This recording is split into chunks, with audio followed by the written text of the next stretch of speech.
ED की political picture भी एक बार देखनी चाहिए।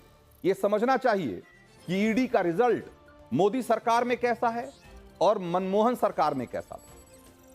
तो एक बार जरा आपको जल्दी से दिखाते हैं कि ईडी ने दोनों सरकारों के दौरान कैसा काम किया और इसका क्या परफॉर्मेंस रहा, और ये जो परफॉर्मेंस है वो किसके फेवर में है और वो किसके अगेंस्ट जाता है।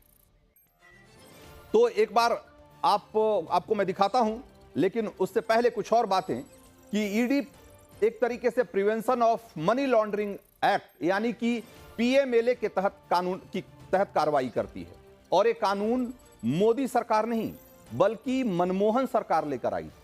और पीएमएलए कानून को लेकर आज चाहे जितनी बातें कही जाती हो, लेकिन यह कानून मोदी सरकार ने नहीं लाया। ये आपको मैं आगे बताऊंगा कुछ और कहानियां, लेकिन जिन आंकड़ों की चर्चा मैं कर रहा था एक बार उसे दिखाने का वक्त है। एक बार मैं दिखाता हूं आपको कि कैसे दोनों सरकारों के समय में ईडी का कामकाज रहा और क्या उसका नतीजा, क्या रिजल्ट आया। 2004-05 से लेकर 13-14 यानी कि जब यूपीए की सरकार थी उस समय ईडी क्या काम कर रही थी और उसका क्या रिजल्ट था, जरा एक बार देखिए। 1797 मामले दर्ज हुए ईडी ने इस दौरान 4 से लेकर 14 यानी कि 10 सालों में 1797 मामले दर्ज किए। 112 मामलों में छापे भी डाले गए, 29 गिरफ्तारी हुई और सजा कितने लोगों को मिली? 1797 मामले, करीब करीब 1800 मामलों में सजा एक को भी नहीं मिल पाई।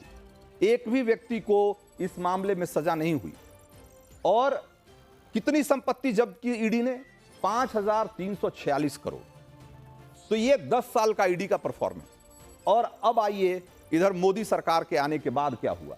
ये जो आंकड़े मैं आपको दिखा रहा हूं ये 14-15 से लेकर 23-24 यानी कि करीब करीब 10 साल का आंकड़ा ये भी है। तो मनमोहन यानी कि यूपीए सरकार के 10 साल वर्सेस मोदी सरकार के 10 साल, और नतीजों में फर्क देखिए। और फिर आप समझ पाएंगे कि आज अगर विपक्ष कहता है कि ये ईडी टूल है सरकार के हाथ में, एक हथियार हो गया है, तो उसकी सच्चाई क्या है।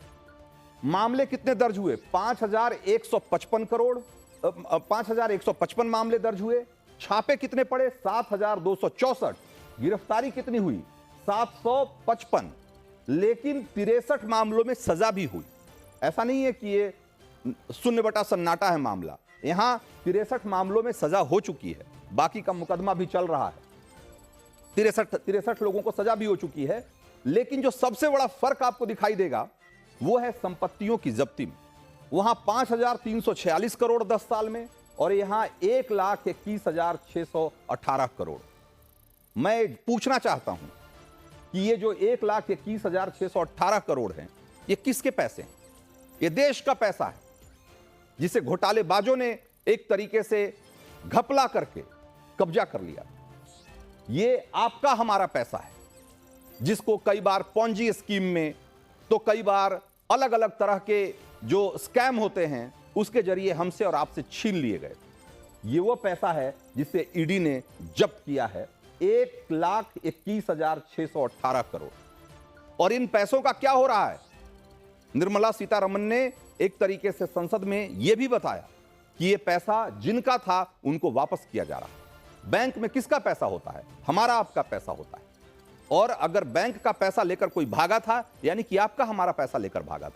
आज बैंकों को पैसे वापस किए जा रहे हैं।